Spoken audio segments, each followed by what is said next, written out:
நம் எண்ணங்கள் அழகானால் நம் வாழ்க்கையும் அழகாகும்னு ஒரு பொன்மொழி இருக்கு.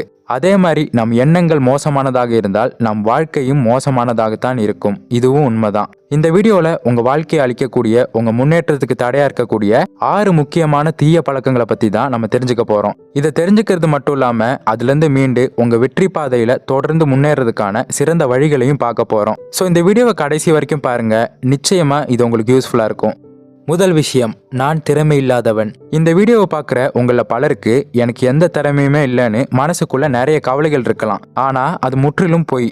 கண்டிப்பா சொல்றேன், உங்களுக்குன்னு ஒரு திறமை இருக்கும். இதுதான் உண்மை. நான் என்னதான் மோட்டிவேஷனலா பேசினாலும் இது உங்க மனசு நம்பாது, அதை ஏத்துக்காது. இதுக்கு காரணம் நீங்க திறமை இல்லாத நபர் இல்ல, உங்க வாழ்க்கை மீதும் உங்க மீதும் ஆர்வம் இல்லாத நபரா இருக்கீங்க. அப்படி இல்லைன்னா உங்களையும் உங்க வாழ்க்கையையும் தாழ்த்திக்க கூடிய ஒரு மோசமான பழக்கத்துல இருக்கீங்கன்னு சொல்லலாம். எனவே இங்க பிரச்சனைங்கிறது உங்களுக்கு திறமை இல்லைங்கிறது இல்ல. இங்க பிரச்சனையே உங்க மீதும் உங்க வாழ்க்கை மீதும் ஆர்வம் இல்லாத நபரா இருக்கீங்க.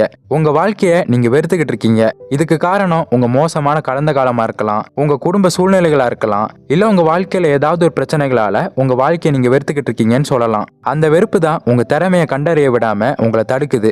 அதனால நீங்க முதல்ல செய்ய வேண்டியது, உங்க திறமையை கண்டுபிடிக்க விடாம எந்தெந்த விஷயங்கள் தடுக்குதுங்கிறத பாருங்க. அதை கண்டுபிடிச்சு அது எப்படி நம்ம கடந்து வர்றது, அதுக்கான தீர்வு என்னங்கிறத யோசிங்க. இதை செய்யறதன் மூலமா நிச்சயமா உங்களாலையும் உங்களோட திறமைகள் என்னங்கிறத கண்டுபிடிக்க முடியும். அதனால உங்க மனசுல நல்லா ஞாபகம் வச்சுக்கோங்க, நீங்க திறமை இல்லாத நபர் இல்ல, நீங்க இன்னும் உங்க திறமையை கண்டுபிடிக்கல. இதுதான் உண்மை.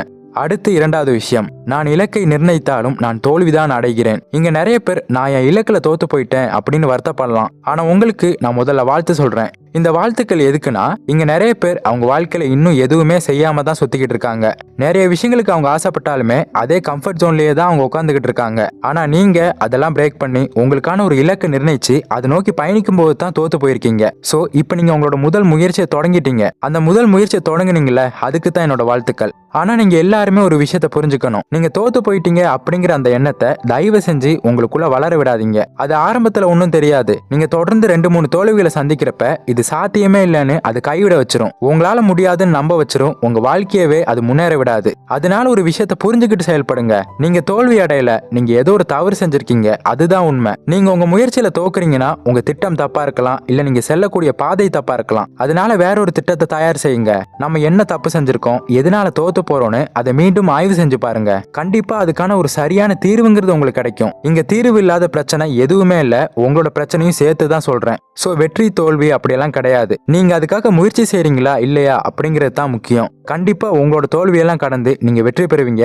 அதுக்கு என்னோட வாழ்த்துக்கள். அடுத்து மூன்றாவது விஷயம், நான் பார்ப்பதற்கு அழகாக இல்லை. இந்த வீடியோவை பார்க்குற உங்கள பலர் இந்த விஷயத்தை நினைச்சு நீங்க தூங்குறதுக்கு முன்னாடி ஏதோ ஒரு இரவுல கண்ணீர் விட்டுருக்கலாம், இல்ல ஒரு பொது இடத்துல தனிமையான உணர்வை உணர்ந்து ரொம்ப கவலைப்பட்டிருக்கலாம். நான் பார்க்கறதுக்கு அழகா இல்ல, என்னெல்லாம் யாருக்கு பிடிக்கும், என்னெல்லாம் யார் ரசிப்பா, இந்த மாதிரி உணர்வு நம்ம பலரோட வாழ்க்கையில வந்திருக்கும். இதை நினைச்சு நம்ம நிறைய நேரங்கள்ல கஷ்டப்பட்டிருக்கலாம். ஆனா இந்த ஒரு விஷயமும் உங்க முன்னேற்றத்துக்கு ஒரு பெரிய தடையா இருக்கும். ஒரு விஷயத்தை புரிஞ்சுக்கோங்க, உங்களை நீங்களே நேசிக்காம இருக்கும்போது, உங்களை நீங்களே ரசிக்காம இருக்கும்போது உங்ககிட்ட இருக்கக்கூடிய அந்த திறமையை நீங்க வெளிப்படுத்தவே மாட்டீங்க. நீங்க எப்பெல்லாம் நான் ஒண்ணுமே இல்ல, நான்லாம் பண்ணா சிரிச்சிருவாங்க, நான் பண்றதெல்லாம் யாரு பார்க்க போறா அப்படின்னு உங்களுக்குள்ளேயே சொல்லிக்கிறீங்களோ, அந்த அளவுக்கான எதிர்மறை எண்ணங்கள் உங்களுக்குள்ள அதிகமாகிட்டே இருக்கும். அதனாலேயே அது கூட போராடி போராடி கடைசி வரைக்கும் நீங்க தோத்துக்கிட்டே தான் இருப்பீங்க. நிகழ்காலம் முழுக்க நீங்க அழகா இல்ல, நான் ஒண்ணுமே பண்ண முடியாது அப்படியே நினைச்சு வாழ்ந்துகிட்டு இருந்தீங்கன்னா உங்க எதிர்காலம் மட்டும் எப்படி அழகா மாறும்னு நீங்க எதிர்பார்க்க முடியும்? யாரா இருந்தாலும் சரி, அவன் தோற்றத்துல அழகா இருக்கானா இல்லையா இதெல்லாம் பிரச்சனையே இல்ல. எவன் ஒருத்தன் அவனோட நிகழ்காலத்தை சரியா பயன்படுத்திக்கிறானோ அவனோட எதிர்காலம்ங்கிறது கண்டிப்பா அழகா தான் இருக்கும். அது உங்களுக்கும் தான். இதுக்கு ஒரு சிறந்த உதாரணமா டாக்டர் APJ அப்துல் கலாம் ஐயா சொன்ன வரிகள் எடுத்துக்கலாம். அழகை பற்றி கனவு காணாதீர்கள், அது உங்கள் கடமையையும் பாழாக்கிவிடும். கடமையை பற்றி கனவு காணுங்கள், அது உங்கள் வாழ்க்கையே அழகாக்கிவிடும். சோ இந்த நொடியிலிருந்து ஒரு விஷயத்த உங்க மனசுல ஆழமா பதிச்சுக்கோங்க. உங்ககிட்ட இருக்கக்கூடிய திறமை தான் அழகு. நீங்க மத்தவங்க கிட்ட காட்டக்கூடிய அன்பும் பணிவும் தான் அழகு. அந்த திறமையை எப்படி மேம்படுத்திக்கலாம்னு சிந்திங்க. மத்தவங்க கிட்ட எப்படி அன்பா இருக்கலாம், பணிவா இருக்கலாங்கிறத பத்தி சிந்திங்க. அந்த திறமையை நம்ம எப்படி மேம்படுத்தி நம்ம இலக்கை நோக்கி பயணிச்சு வெற்றி பெறலாங்கிறத மட்டும் சிந்திங்க. இதை ஒவ்வொரு நாளும் ஃபாலோ பண்ணி உங்க இலக்கு அடைகிற பாதையில தொடர்ந்து முன்னேறுங்க. அடுத்து 4வது விஷயம், என்னால் முடியாது. என்னால முடியாது அப்படிங்கிற எண்ணம் உங்களுக்குள்ள இருந்துச்சுன்னா கண்டிப்பா உங்களால எதையுமே சாதிக்க முடியாது. நீங்க ஆசைப்பட்ட வாழ்க்கையை வாழ முடியாது, நீங்க ஆசைப்பட்ட இலக்கை அடைய முடியாது, நீங்க ஆசைப்பட்ட எதையுமே சாதிக்க முடியாது. இதுதான் உண்மை. இது எனக்கு சாத்தியமே இல்லைங்கிறத யோசிக்கிறத விட என்ன செஞ்சா இது எனக்கு சாத்தியமாகும் அப்படின்னு புத்திசாலித்தனமா செயல்பட்டாதான் நீங்க ஆசைப்பட்ட இலக்கை உங்களால அடைய முடியும். இன்னும் சில பேர் அவங்க முயற்சியில நிறைய வாட்டி தோத்து போயிட்டே இருப்பாங்க. இதனால ஒரு கட்டத்துல இது எனக்கு சாத்தியமே இல்லை அப்படின்னு அதை தூக்கி போட்டு போயிடுவாங்க. இந்த ஒரு தப்பு நீங்க செய்யாதீங்க. நீங்க குழந்தையா இருக்கிறப்ப நீங்க நிறைய வாட்டி கீழே விழுந்ததால் தான் நீங்க நடக்க கத்துக்கிட்டீங்க.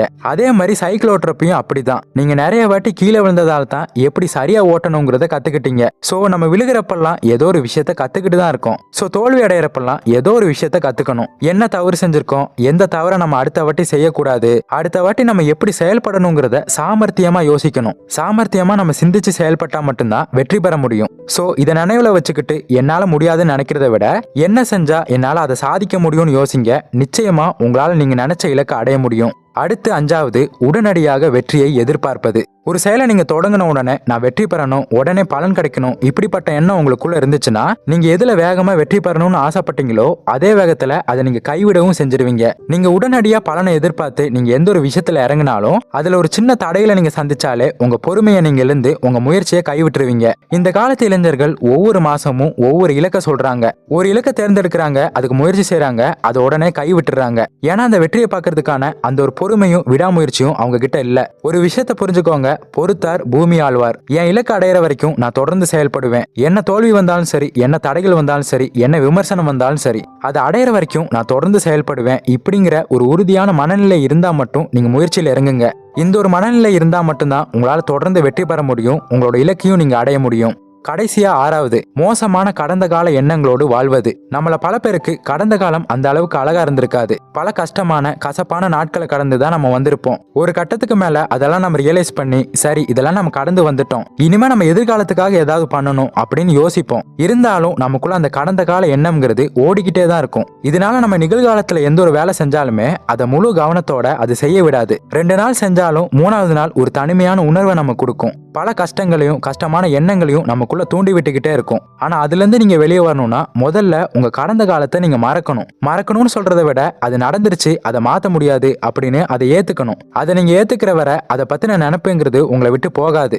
சோ நீங்க உங்களுக்கான நேரத்தை எடுத்துக்கோங்க. உங்களை நீங்க வீணா ஏமாத்திக்க வேணாம். நான் அதெல்லாம் மறந்துட்டேன், நான் கவனம் செலுத்த போறேன் அப்படின்னு உங்களை நீங்களே ஏமாத்திக்கிட்டு அறகுறையா நீங்க எந்த ஒரு விஷயத்த செஞ்சாலுமே அதுல நீங்க வெற்றி பெற முடியாது. உங்க நேரம் தான் வீணாகும். அதனால உங்களுக்கான நேரத்தை எடுத்துக்கோங்க. உங்களோட கடந்த காலத்துல இருந்து முழுமையா மீண்டு வாங்க. அதுல இருந்து நீங்க மீண்டு வரணும்னா நீங்க சின்ன சின்ன முயற்சிகள் எடுக்கணும். அதுக்கான மனநிலையை நீங்க தான் வளர்த்துக்கணும். இதெல்லாம் கடந்து வந்ததுக்கு அப்புறமா உங்க நிகழ்காலத்துல கவனம் செலுத்துங்க. கண்டிப்பா உங்க எதிர்காலம்ங்கிறது அழகா இருக்கும். சோ அவ்வளவுதான். இன்னைக்கு இந்த வீடியோல உங்க முன்னேற்றத்துக்கு தடையா இருக்கக்கூடிய 6 தீய எண்ணங்களை பத்தி தெரிஞ்சுக்கிட்டோம். இந்த தீய எண்ணங்கள் உங்ககிட்ட இருந்துச்சுன்னா, இந்த எண்ணங்களால நீங்க பாதிக்கப்பட்டிருந்தீங்கன்னா தயவு செஞ்சு கவலைப்படாதீங்க. அதுல இருந்து மீண்டு வரதுக்கான முயற்சியை இன்னைக்கே தொடங்குங்க. நான் கண்டிப்பா சொல்றேன், உண்மையா சொல்றேன், உங்களால நீங்க முடியும்னு நினைச்சீங்கன்னா நிச்சயமா உங்க இலக்கை நீங்க அடைய முடியும். சோ தேவையான எண்ணங்களை உங்களுக்குள்ள வச்சுக்கோங்க, தேவையில்லாத எண்ணங்களை விட்டு தள்ளுங்க. இதை ஒவ்வொரு நாளும் ஃபாலோ பண்ணுங்க. நிச்சயமா உங்களாலையும் நீங்க நினைச்ச இலக்கை அடைய முடியும். ஸோ இந்த வீடியோ உங்களுக்கு யூஸ்ஃபுல்லாக இருந்திருக்கும் நம்புறேன். அப்படி யூஸ்ஃபுல்லாக இருந்தால் இந்த வீடியோக்கு லைக் பண்ணுங்க, உங்க ஃப்ரெண்ட்ஸ் அண்ட் ஃபேமிலி மெம்பர்ஸ்க்கு ஷேர் பண்ணுங்க. அப்புறம் இதே மாதிரியான வீடியோஸை நீங்க தொடர்ந்து பார்க்கணும்னு நினைச்சீங்கன்னா நம்ம சேனலை சப்ஸ்கிரைப் பண்ணி பக்கத்தில் உள்ள பெல் ஐக்கானை கிளிக் பண்ணிக்கோங்க. இன்னொரு இதே மாதிரியான ஒரு யூஸ்ஃபுல்லான இன்ஃபர்மேஷனோட உங்களை மீட் பண்றேன். தேங்க்ஸ் ஃபார் வாட்சிங்.